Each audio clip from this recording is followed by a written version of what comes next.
welcome back everybody. This is Ian Chikino, continuing my Heart of the Swarm unit mini-series. Next up, I'm going to give some Protoss players some love. We've got the Oracle. This is the new flying spellcaster that can be built out of the Stargate. So all you need, the prerequisites are, you need a Stargate, and then you can build them. So let's look at the cost. 150 minerals, 200 gas, 3 supply, and 60 build time. So there you have it. Let's check out the armor. 0 armor, 3.75 movement speed, so pretty quick. 0 armor for shields off default. So let's look at the skills. So we've got Preordain.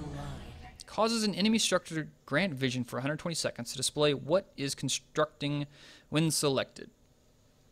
So pretty self-explanatory skill. Let's say your opponent's over here building, I don't know, a Viking. Obviously I can't do it on this map because the build time is super quick. But so you would come over here, you would cast it on there, and then look at that, voila. Look at that, it's so fast. Get away from that Viking. Too slow, Viking, get out of here. Fight or flight. So now if I happen to build a Viking, while it's being built, your opponent can just click on it and see, oh cool, he's making Vikings.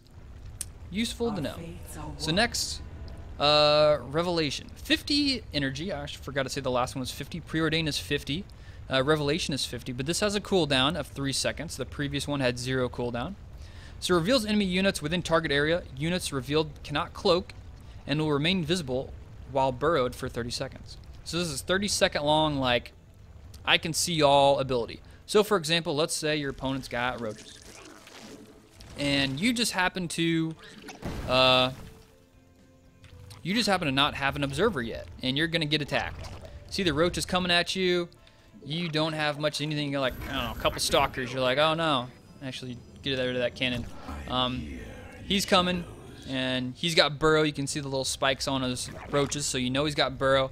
He's coming at you. He burrows, crawling up here. Throw down Revelation, which is a pretty big area. All the units that get targeted now are spotted, and all your stalkers can attack and deal damage. So even if you pop up, go down, whatever, cloak, decloak, you will have vision of these units. And that's pretty cool, and it's only 50 energy. So this is another way. It opens up the, I guess, build spectrum for Protoss, because usually Protoss had to get a robot to get an observer. That's their only mobile detection, and it really sucked to play as Protoss whenever your opponent had a lot of invisible units to deal with. So now you can actually go Stargate tech and still have a unit that can give you some limited detection for invisible units. So let's compare it to an observer. So an observer, 1 supply, 25 minerals, 75 gas, 30-second build time, versus what is this? 150, 200, 3, and 60. So obviously it's a little bit more expensive, but it does do a lot more than just detect invisible units at the whim. Let's go check out Entomb, probably the coolest skill I think that people want to try out. So what does Entomb do? This is the harassment portion of the Oracle's abilities. 100 energy, so it's the most cost-effective, or sorry, not most cost-effective, the costliest one. You can cast 2 of these at once. So let's get in position here. Creates mineral shields over mineral fields within the target area. Shields prevent minerals from being harvested for 45 seconds or until destroyed. So we've got all these minerals here. You can walk up, and as long as the mineral is within this area of effect, you cast it, run away. So these shields pop up in here. They have a certain amount of life, 75, or a 45-second timer. So as you can see, the workers, they can't mine here. They're just like, well, you either wait for the shields to go down, or you get any type of unit, and the units can kill them, and the shields go away quicker, and then you can start mining faster. So this is a way to really stop your opponent from mining. If your opponent's army is outside of their base and you see it, you can fly in there, drop it, and really slow down their mining, take a big hit to their income. So that's what Entomb is used for. And as you can see, it's got enough. If you come in with full energy, you can cast 2 of them. So maybe their main and their natural. You just kind of want to build up the energy, not run in and use it whenever it's done. But I think this is going to be used perfectly. The best use of it to be the most efficient is to use it whenever your opponent pushes out for an attack. And then after their army has left the base, they want to go for a timing attack. You go in through Oracle, you drop 2 of them on their main and natural, and then they're kind of like, well, I'm going to get totally trashed by my economy here. My economy's going to get trashed, but you have to push out with your attack, what do? You warp in one unit at home. Let's say you warp in one zealot. Even if you use one zealot, it's still going to take a long time to kill all of the shields around all of the mineral fields.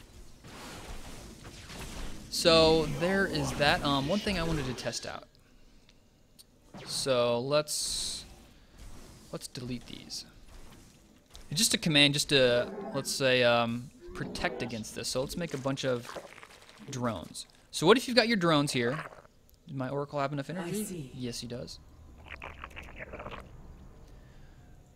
So do that and then shift click. So let's say you do that. He's going to mine. Oh, and then he attacks. Okay, that doesn't work. I was going to try and think of something fancy. That